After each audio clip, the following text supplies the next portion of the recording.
Ghana for Madaroma, a tomra be an hour see a man who could dear Edan Huadi. Our Ghana Yabakwasemu, and the new year, and the Jumedia be a yedim. A free down man penny and another down Kwakufado, Eba Babatra Ghana Benyas. May I'm Ghana be a say. I'm a say, I'm no case. Abanda Dano aye, yeno, and Nina aye, Moanang. And then another down Kwakufado so a Kwakwalanche ambulances. No ato ambulances at the Amawa May. Ghana for. Asama yebisaniyo. Waman panina nadu da kwa kufuadu wabaye. Niya John Dramani Mahama. Ato ambulances. Ya wade baba magana yar sabia. Momodia ye juma. Sa ambulances ni nyinano. Na nadu da kwa kufuadu. Ase sa ambulances na dia kwa kugu Air Force. Sa empro. Entity and say kwa. Minianum taxpayers money. Asama mkane say. Ambulances no mwade ba na hwinim. Wabra akadia. Na wasi ya digu ambulances ni munyinano. Aka port. Yes, a CIA Menemokase, and when the MPP are buying, Assessa, and the fixed bench you muko to Tobayano, or Media Kwakugu inside. Therefore, South and Wabisase, Sir Empo Kano, and yet to standard Amuna Mosia. Adia Naka wom, Yawasia, taxpayers' money, Kamuno, Yasisani na the Kwakugu Air Force, say and say, Casano and the Wuhi, Nabisase, Adia Nagana ye, Bonne Ghana for ya. It is a constituency and one region, and that's a one district. Equita ambulances baby and one amiansa. And from Shore Juana. Nasa Bako Kofa Kwasi. Nasa Fofranso. Yafra. Yadikofabia Yetrana. Yasa ambulances. Yajagu a fossa. A proqua. Adiabako chamin sunumu yami ya. Nami wo. Nami su. And a say. On we advance a Yura John Dramani Mahama. I told Yasa and Famwa Yarasabia. And your hospital a ya building a wakamu. Ama akum watchi 8. Ya Yura John Dramani Mahama. Ato yese. Baby a yaresabia ni. Ya faka nko ho. Yetumi ya surgery, operation wom. Yetumi di ya bibia ya no hospital no. Yetumi di ya no kan mu. Etika no.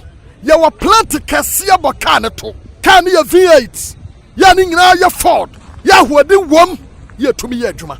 Wo mampani na nadu dan kwa Akufo-Addo ba ye no. Onu advance no. Ya pack at the Mobile Clinic Kolebu Teaching Hospital. Thanks God.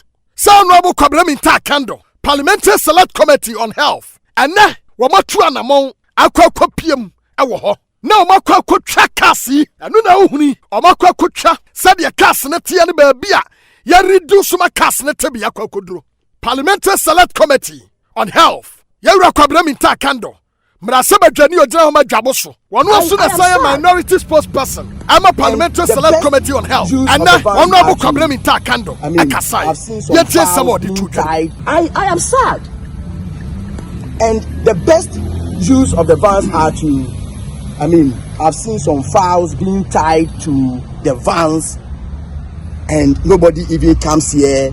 Nobody cares about it. Nobody even comes to see whether or not, they will even service the engine. Or this is a machine. You don't ignite it. If you don't ignite the machines for far too long, what happens to the machine? Very expensive. Very expensive vans, procured by the taxpayers' money. So with the greatest deal of respect, we think that these vans are not for decorations. Honorable Kwabena Kando and the Kasai. Many of them can afford. Yes, Sambiama. Honorable Asadi Tuga. As soon as possible. You should not even go beyond 1 week. This will not go beyond 1 week, for Christ's sake. Why are they parking these things there? Have you tried to get any official reason as to why they are still being parked? What have you been for told? 3 years, 3 good years, there should be official reason for parking it. Especially when I entered there, some of the air conditions were working. For 3 years, governments are voted into power to solve, problems, to fix situations. So if you tell me that this brand new, and we had the opportunity to enter into the front of where the driver sits, and you can go and check it yourself. Virtually brand new vehicles. Virtually brand new. Etisi ati omemu na Japadia ye de Ghana sika na ye ni ye jai na epro asai kwa ni akoya na se ye bai. Woman ba na Ghana ye drum abanfom ba na abedi yesu yi. Amamu bone ba mu ni ye wei. Ene na na do dan kwa Akufo-Addo tumi kase.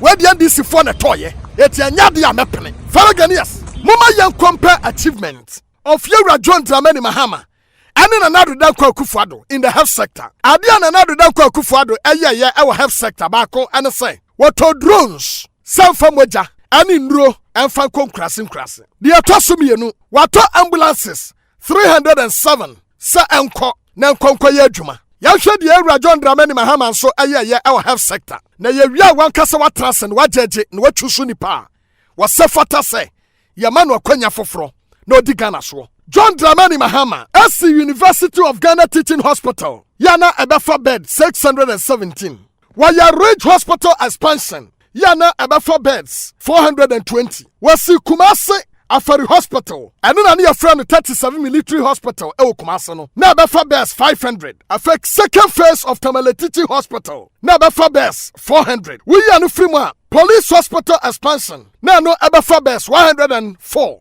Asante Regional Hospital ewa Sawia Kumasi na no ebefa beds 250 Asante Regional Hospital anyhow Upper West Regional Hospital Ewura John Dramani Mahama wasi ya no na ebefa beds 160 Ghana Maritime Hospital na eno no awatama 130 bed capacity Bogatanga Regional Hospital na ebefa beds 295 wasi 7 district hospitals ya na ebefa beds 120 Awa Dodowa Formina Kumawu Sekandi Anatakrade Afei wasasi another 6 district hospitals yana ebefa sister beds Awa Tapa Nsoko Konongo Madina Salaga Anatwifo Praso Owura numonyamfo John Dramani Mahama asa yenu mabiem Wene ba hospital waya expansion ewo ho waya malaria research center any 100 beds hospital Awe Teshi Accra. Wa upgrade Bogatanga Regional Hospital. Wasi 5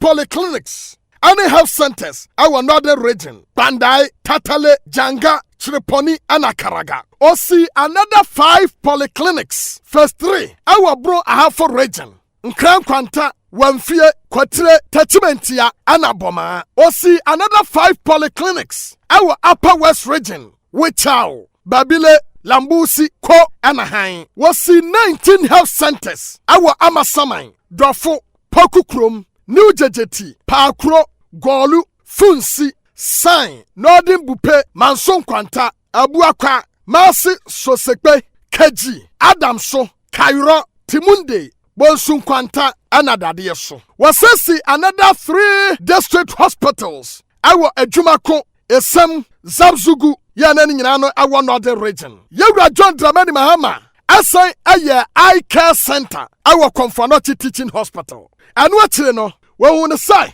hospitals ni bi wo ha na enuoma na wo ho no ayadada. Eti wasa yasesa no. Eti national hospitals ni bebre wo ha. Wasesa sesa enuoma no awo ho. Ya wode MRI machine, any CT scan machine, any centers, adequate teaching hospitals. Aye Komfanochi Teaching Hospital. And a Tamale Teaching Hospital, and a Kolebu Teaching Hospital. Kolebu Teaching Hospital, Honsono. Wamunwa dada no ane wahodu duanuano, was a sano, our operating theater, pediatric and general surgery. And a miami yahudu ane waho, was a son woman bebre, intensive care units. And a baby unit was a son woman bebre, ewa, you had him feed fofro, and kogu. Kolebu Teaching Hospital, wama won fidia na mammography, MRI, any CT scan, X-ray equipment, any oxygen plant, Kolebu Teaching Hospital. Afewi anu frimwa, yawa a lot of hospitals wamusu enya X-ray equipments, any fidia hudwa yadidi juma awa yarasabia. Na sa hospitals nibi, aye St. Peter's Hospital yawa Jakobu Asante region, Mankraso District Hospital, St. Patrick Hospital, Official Santa Region, Atebubu District Hospital, Dwama Municipal Hospital, Holy Family Hospital, Diankwanta, Abra District Hospital, Central Region, Ajumako District Hospital, Asin North Municipal Hospital, Infantimai Municipal Hospital, St. Martin's Hospital, Enyasi District Hospital, Waja Hospital, Mamobi Polyclinic, Pantine Polyclinic, St. Joseph Hospital, Adidome Hospital, Dodi Pepesu Hospital, Jasika Government Hospital, Zabila District Hospital, Bongo District Hospital, Laura District Hospital, and St. Teresa Hospital, Yawanandom. Wemu ani nuama Ewura John Dramani Mahama wayeye, wawia yano, NHIS, eno no diabaya da fufro, ni mebia yam ama Ghana for atiasie we ya no film a yawura John Dramani Mahama esato onuado vans ana afei ambulances ahodo you are the boy the health sector etina na do da kwa Akufo de so akoto ambulances ato drones ne yamo se emfama no Ghana for let's compare achievement. Say no to Nanado, say no to NPP, far more for Mahama, and let's continue on to improve our nation called Ghana. May God bless you.